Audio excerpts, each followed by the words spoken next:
Appreciate you guys being here, and thank you for the questions. Should we Yeah. jump into it? Yeah, let me Oh, make and I'm sure. Javad Shadzi, by the way. This is Nate Stewart. Yeah, like up here.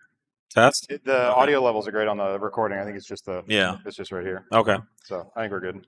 All right. So first question is, what does 034 Motorsports stand for? And I guess we could answer it multiple ways, but we could start with the name. Actually, what does it mean?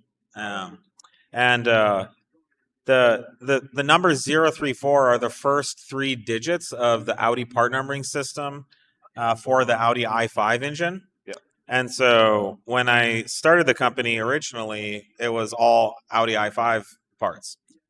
And so there was a lot of like three-letter acronym companies at the time, like APR and AWE, and every company was pretty much three-letter acronym at the time. ABT. Yeah. Yeah. So I thought, well, let's do a number, which there was no company with a number in its name. And back then in the early 2000s, there were still a lot of lists.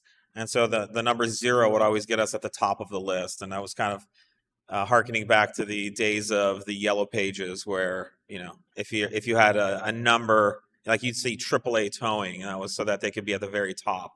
But a number even went above that. So early SEO, search engine optimization via phone book. Nowadays, that's kind of not a thing. But the number 034 is still something that we're proud of because it's relates back to our heritage and how we got started with the i5, and it's a kind of an esoteric, quirky thing that if you know, you know, and I've always enjoyed that part of it. I actually did try to rename the company a year after I started it, and we did a bunch of surveys and asking our customers and family and friends.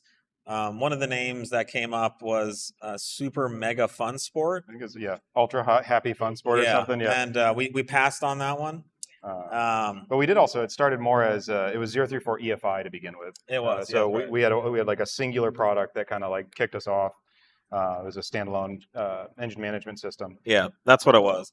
It was 034 EFI initially, and that seemed too limiting because we wanted to be more than an EFI company, and so that we knew it was going to be a motorsport. Would it be 034 Motorsport or?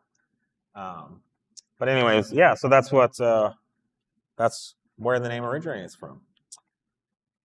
Someone's saying, I did your shop tour. Very impressive on all you do for our cars. Wondering if the ECU tunes and updates will affect warranty on a newer car. It was mentioned that it has always a challenge to find backdoors to change software, and that Audi likes to try to keep others out. Yeah. Yeah. Well, thanks for the compliment on the tour. We do a lot here, and I think it's great for us to invite you guys in to see all we do and how we do it, and to see all that goes into what we do. In case we make it look easy from the outside, it's not. It's very difficult, and there's a lot of moving parts. As far as warranty, practically speaking, it can impact your warranty, yes. Technically speaking, it shouldn't unless the modification causes the failure. But Audi has sort of used it as an excuse to get out of being responsible for the warranty.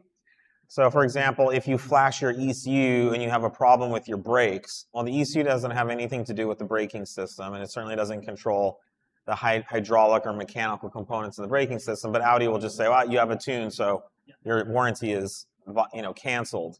And that's not necessarily legal. That doesn't mean that they won't give you a really hard time and that you don't necessarily want to put yourself in that position. But for those enthusiasts who are who want to receive the benefit and are willing to take that risk, that's why this business exists. Over half of the cars that we tune and sell products for are new cars under warranty. Yeah. So we obviously have tens of thousands of customers who successfully tune and modify their cars and don't have warranty issues. For example, all of our ECU tuning can be reversed back to stock. And if you want to take your car back to the dealership, you can flash it back to stock. And it's, for the most part, undetectable by the dealerships. But if they sniff any potential that you've done anything, they will try. So, and every day people have their warranty denied who have totally bone stock cars and have to fight with Audi to get them to take care of their cars. So it is a risk, but I think for the vast majority of our customers, it's a worthwhile one that really pays off by improving the power, performance, and fun factor of the car. Someone says, do you do any ECU tuning for the Mark IV platform? We certainly did quite a lot. Yeah, we discontinued that. Well, we discontinued offering that publicly, 2 years ago now, I think. We did quite a lot of that for stage 1 all the way through stage 3 KO4 stuff. It's not really deliverable via the server right now, so that's why we had to discontinue it to kind of bring everything else in line. So someday we might bring it back and offer it on the server if we have a bunch of spare time. But right now it's something we don't offer. Yeah. What racetrack is the best for product testing? I think the best racetrack for product testing is the one where you get a lot of time to drive and push the car hard and don't get arrested for speeding. Racetracks are much better for that, yeah. So racetracks in general are great because we can drive and push the car to its very absolute limit safely and legally. They all have their different traits too. I mean, Laguna will be much harder on brakes, much harder on some of the thermal limits of the car. You're climbing hills, you're slowing down coming down the hill. So it's a really constant, strenuous track. You've got Thunderhill if you want to do some real big, high speed stuff. We'll be in the 140 mile per hour range on the straights on that. Yeah.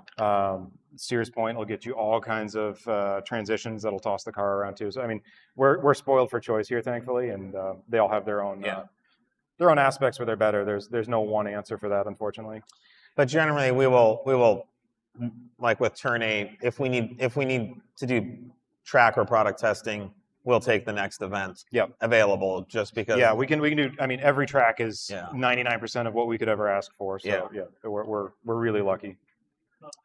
Someone says, how often do you have Summerfest? We have it every summer. Generally every summer. And we have, gosh, I don't know, this may be our 12th or 14th year or something like that. I feel like we've been doing them since the early 2010s. Yeah, thankfully, it used to be a big old dyno day, and we would dyno dozens and dozens of cars. Thankfully, for my sanity and a number of other people's sanity, we kind of stopped doing that because that was just chaos. Nate was aging in dog years doing those. That was rough. We do 30, 40 cars a day. Yeah, that was a lot of work. But yeah, now it's just we get to hang out, we get to meet up with you guys and talk shop. More relaxed, yeah. But we have them every summer, and we also have Winterfest too, which is typically in January, and I cook like 200 plus pounds of steak pot roast chili. Yep. But we love having you guys out for all the winter and Summerfest events. My car is at stage 1, but I want more cracking. Can an upgraded chip tune help it? What can we do to help me achieve this? Yeah, I think we normally call that like crackles or pops and bangs. Yep.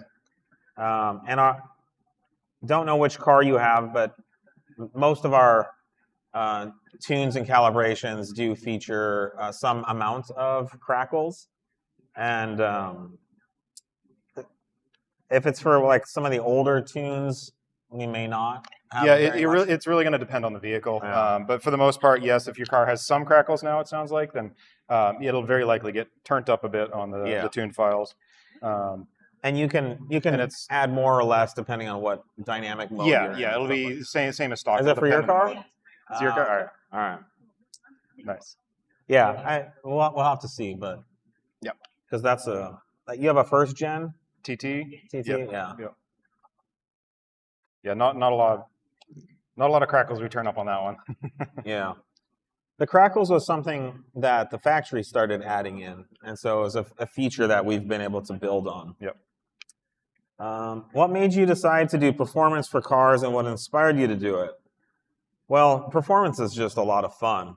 And I used to kind of dream about working in the industry, and, like when I was younger, like in high school, and I always thought it would be so cool to have my own shop, but I saw a lot of tuning companies performance companies would come in and try to do performance, but they wouldn't be able to make a business out of it. So they just start doing repair and service.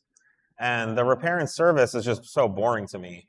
And we do it here, and it's great. I don't do it myself, but it's just not the most exciting thing. So I always thought it would be so cool to do performance. And you may have heard of Summit Racing, which is a company that sells like hot rod parts for American cars. So I used to get the Summit Racing catalog, and I would look through it, and I would think, man, what if something like this existed for Audis? There's just nothing like it. And so that was kind of my early inspiration to think, someday I would love to have a company that customers could open a catalog and see all the suspension and engine tuning, all the performance parts, how they could dream about what kind of car they would build. And we've done that now. We do have a complete Summit Racing type catalog of products, for Volkswagens and Audis. And so that was the inspiration. It's your guys' 20th anniversary, very impressive. How has it been to see the company change from what it was when you started it? And what did you think 034 would be 20 years later, back when you first started? That's a great question. Honestly, when I started the company, I thought, I could like not work for the man, and I could just kind of make my own schedule, and I could hire some of my friends, and we could just build harnesses and make cars go fast, and I'd have like extra free time, and it would be just like a relaxing lifestyle. Boy, was I wrong. I did end up hiring a bunch of my friends, but it became a lot of work and all-consuming. And in the early days, we were working 18 hours a day, 7 days a week. There was no days off.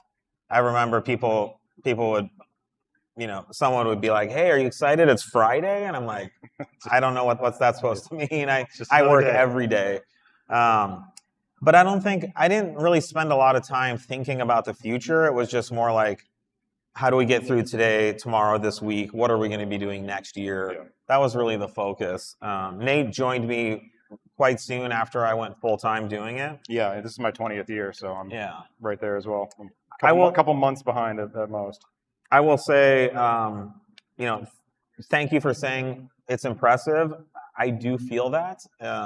It is one of the greatest sources of pride in my life, certainly professionally, to have been a part of this and to look back and to see all that we've done and accomplished. We have literally created and shaped an entire market segment for Volkswagen Audi tuning. Before 034, it was a very limited market, and certainly for the 5-cylinder cars, there was almost nothing out there, virtually nothing. APR started a couple years before we did, and so they grew very fast and kind of became the big player in the industry. But 034 has been a leader and an innovator and created this market segment, and we've been a part of that. And so, what is that like? It's incredibly satisfying, and we feel very fortunate to have had a dream and to work hard for it and to have it come true. Yeah, and it's not something we take for granted. We are busting butts still every day to try and improve everything we can and bring out new and fun and industry-leading products and technologies. So, we're still just as invested and just as gung-ho as ever. We're not coasting. Yeah, and in a lot of ways, we're working harder than we ever have. Certainly working smarter. Yeah, the amount of like manpower now that and brain power and years of experience that we've got in the whole team here is almost, it's unparalleled, I think, in the industry. Yeah. Let's see. We got some update questions that snuck in here too. Yeah. I like that. Port injection, low pressure fuel pump will be available for the Mark 8. When will it be available? Yeah, you can see it's on, I think it's on the S3 currently. You can see we've got some parts on there. The Mark 8, I can't remember if we still had the rail on or not. Actually, it looks like it might be on. Take a look. Yeah. Nope. I think there's a rail on that too. So no, they're in development. We're working it all out. So it'll be ready as soon as we've fully tested it and flushed it out. So we're actively working on it. No release date. What upcoming products are being developed or remade for vintage Audis? this you, Nick? You looking for some crank pulleys? We do have currently a very complete catalog of products for vintage Audis, which would be maybe B5 era and older. Certainly Audi 5-cylinder era. We are bringing some things back. So, for example, the 7A big MAF kit, we're talking about bringing that back. Really? Okay. There's some billet control arms for the early chassis cars. Oh my gosh, yep. Back. That's so. Thing. There is some happening. I know we brought back like the large chassis radiator hoses recently, or maybe like 200 radiator and intercooler hoses, some of that stuff. Yeah, sometimes when the stuff goes like completely NLA, we'll try and resurrect it, keep the cars moving. Yeah. So. Do you think you'll produce parts for E36s or BMWs in general in the future? We do have some E46 parts like. Engine and transmission mounts, density line mounts for the E46. Some of the BMW stuff when we got into it was surprising. They'll use the same mount from like 1938 to like 2020. It's insane how long some of those parts hang on. Some of the other stuff is bizarre and changes every year, but randomly some of their transmission mounts will go on for decades. We do have a pretty big line of products for BMW, and it's continuing to grow. We're adding more to it, but we're more focused on the newer. The newer, like last 5 to 10 years kind of stuff. There's another BMW question. What does 034 have planned on the BMW side of things, both short and long term? What should we expect development-wise for cars like the G2x and the G8x? Yeah, same thing. We're going to be releasing more products for the G series. And we're just, it's not our main focus, but it is a major focus for us. And we'll be releasing, 10, 20 new BMW products a year. Yeah, it'll be a lot of hard parts to begin with. Software, I don't know if we're committed to any kind of timeline on that just yet. We have all the technology to do it, but we haven't roadmapped that out yet. We got a lot of other irons in the fire for that. Yeah. Would you guys consider development for a PCV valve relocation kit for the 3.0 Supercharged platform? Ooh. We are working on something for that. You are. It may not be a relocation. It may just be a more permanent fix. One of the reasons why people have wanted to relocate it is because the factory stuff's just not that reliable, so you need to maintain it a lot. So if we can make a reliable version that doesn't need to be accessed as often. Yeah, because it's actually in a really nice spot. It's packaged. It's out of the way. It doesn't interfere with anything. Relocating, you're cluttering up the back of the motor even more. What do you prefer, an SQ5 or SQ7? Well, it just depends, right? But I think if I had to only have one car, I would probably go for the SQ7. Yeah, I think that'd be where I'd go because that 4-liter motor is fantastic, and despite the SQ7's size, it handles really nice, especially with the 4-wheel steering. It has an amazing factory suspension on it, and you can fit a ton of tire under it, plenty of room for activities. So yeah, but I think definitely like SQ5 or Q7, I would lean towards SQ5 from a performance point of view. But the Q7 is great too. With our modification catalog, you can do a lot with it. Yep, both super or turbocharged. But if you just want a smaller, more compact SUV, then the SQ5 is absolutely phenomenal as well. Take an SQ5 with a 4-liter. Oh, the RSQ5. We did that once. Yeah. For MK8 Golf R, is the upgraded Power Max Turbo worth it? I'm running 034 Stage 285. MK8 Golf R. Yeah, we've got that in testing right now on our S3. It is. I mean, there are gains for sure. I don't. Worth it. That's a very subjective thing. It's. You're not going to get any more power out of the stock turbo, really. So you're kind of ceilinged out. We're looking at adding a little more fueling to that setup, testing some valve spring options, just to really see what we can ring that turbo out to before we start pushing all the numbers out. So whether it's worth it or not, I don't know. That's going to depend on what you're looking to do. If you want a lot more power than the stock turbo can produce. Yeah. I've spent quite a bit of time in the GTI Stage 3 and the S3 and the S3, it needs more fueling to get the most out of it, but even as is, it's really on fast. E85. Yeah, on E85, it's ridiculously quick. Someone says all the MILFs have become accustomed to the exhilarating G-force launch of the 034 Stage 3 B9 RS5 Coupe. What can I expect coming down the pipeline to alleviate this unfortunate situation? They've become accustomed, huh? I mean, it's just gonna be more of that. So yeah, I'm not sure we can give you some more reacclimation periods, but yeah, there'll be there's more power riders coming. You can look around. We've got some of the built motor stuff we're working on here, so there'll be a lot more potential unlocked and in the not too distant future for those.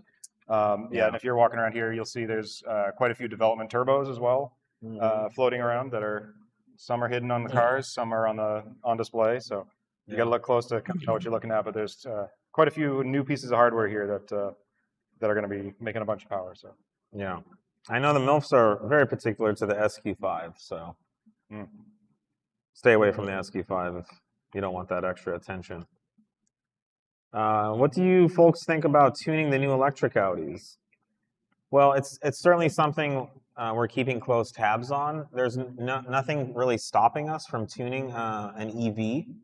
The EVs still have an ECU that controls the powertrain, just like a gasoline or internal combustion car.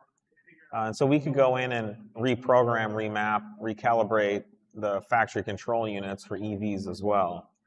There's really not a market for it. There doesn't really appear to be a customer base looking to buy that product. So we're sort of waiting to see what the market wants and when they want it.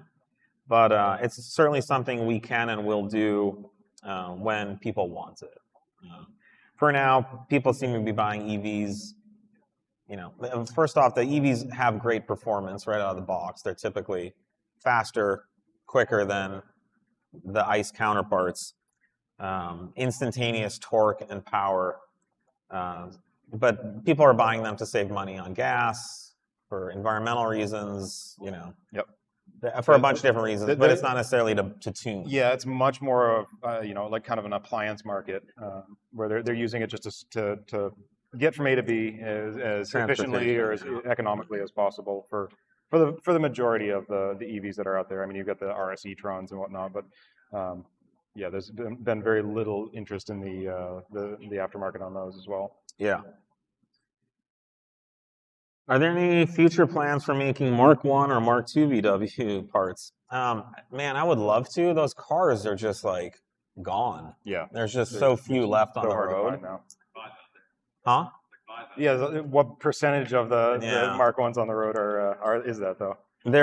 That's how I got started in the industry. When I entered the industry in 1998, I worked at a local company called New Dimensions, and it was all Mark 1, Mark 2, and we had a Mark 3 GTI turbo kit that sold pretty well. But then I remember when the B5 S4 came out, B5 A4 came out, which totally changed the industry, and then the S4 came out, and it was like the fastest, most capable Audi that had ever been made. Yeah, it was like a technological leap compared to their other stuff. It just made every Volkswagen anything feel slow and ancient in comparison. And that's when I started really getting excited about Audi tuning. But yeah, I think if there was more cars, it would be something that we would be interested in. They're a blast. I mean, my first introduction to the Volkswagens was in a Mark 1 Rabbit on a rally or autocross. Yeah. So yeah, three-wheeling. Yep, just peg legging it all over the place. This question is weird, or weirdly accurate. Will you ever host a shop or warehouse in near Tennessee? Plenty of enthusiasts are asking for good tuning options out there in a non-smog state. Okay, so for any other employees that have submitted questions, you're not going to get entered in a raffle, regardless of attempts here. We did actually consider acquiring a company in Nashville last year, and it didn't work out. But yeah, that's why that's eerily accurate question. Yes, we would absolutely consider it. We wouldn't just open something from scratch, though. We would acquire something that was already running. Some establishment. Yeah, something that was some because it's just, you know, a lot of work to start something remotely like that. Yeah.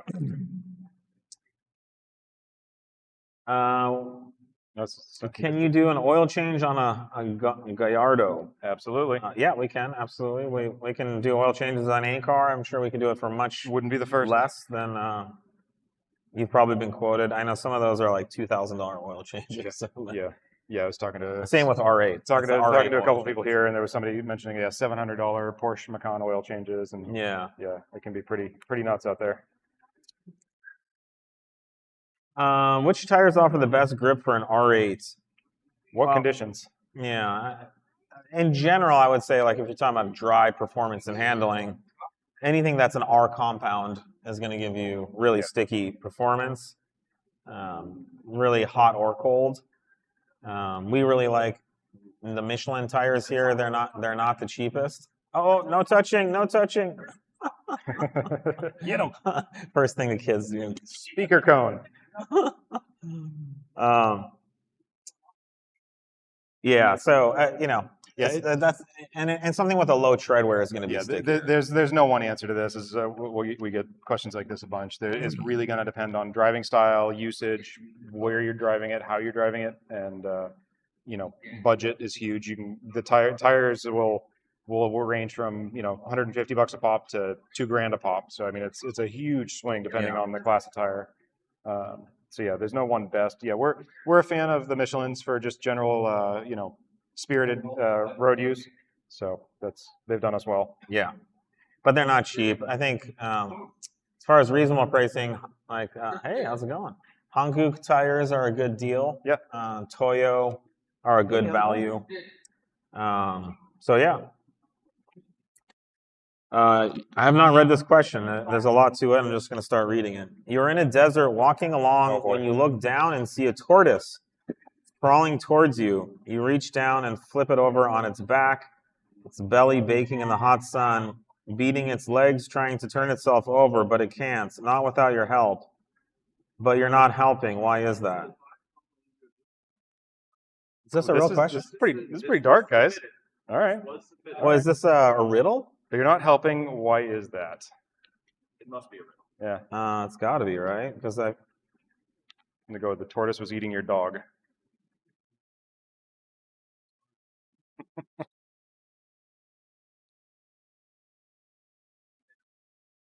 Yep. Yeah. I'm not good at riddles. For the I overthink them. Yeah. Do you work on Porsches? Yes, we do. Through our ZTF repair facilities here and in San Jose. It's a Blade Runner reference? Is that a thing? I don't know about Blade Runner. It's been too long. Will you be releasing a TCU tune for the B8.5 2-liter? Oh, maybe. Maybe. We've actually got a lot of that work done already. Yeah. So it's a hard maybe. Hard maybe. Don't hold me to it. What other products are you guys coming out with for the B9 3.0T? Many. A lot. Yeah. That's a big focus for us. We have. Is that the B9 engine? Yep. So we can offer fully built motors. We can offer all the parts in the motor, like rods, pistons, various studs. We are coming out with a big throttle body kit for the B9 3.0T. We are working on new turbo options, bigger, more powerful turbo options so that you can take advantage of the strength of the built motor. We're coming with big injector. We've got fueling kits, upgrades on fueling the very upgrades. short horizon. So we're kind of on the cusp of releasing and really fully supporting the next generation of B9 3-liter upgrades. Yeah, there'll be a lot more. The problem is you've got to do this, you've got to get kind of everything staged and ready to go to really use any of it. Because you can put a built motor in, but now you're out of fueling, or you can put a bunch of fueling in, but you can't really make much more power on the stock motor or stock setup. So it's all got to kind of happen at once to make sense. Yeah, we're past the days of you can still get as much power as you can get out of the stock engine safely. Yep. But to go past that, like Nate said, requires everything kind of to be addressed. So it's a paradigm kind of shifting situation. Yep. Gets into the Like much a more greenfield opportunity. big mod stuff. Yeah. It's like a blank slate. Tabula rasa. Yeah. It's not the turtle reference. All right. Yeah. I think We had one more. Do we have Someone's asking about- anything for E36 BMW fans? Same answer as the E46. We've got some mounts and whatnot that are available already. yeah, we have E92 sway bars, but I think for the E36 it's just the mounts. I think it's just the mounts, yeah. That's probably all we'll ever do. They're great cars though. Yep. So cool. All right. Thank you, everybody. Appreciate you hanging out. Any other last great minutes you guys want to throw at us? Just some clapping. All right, some applauding. Thank you. I think the AI might be killing all that. So, All right. all right. Well, thank you, everyone. All right. We'll see you, Sticking with us. next summer. Yep. Take care.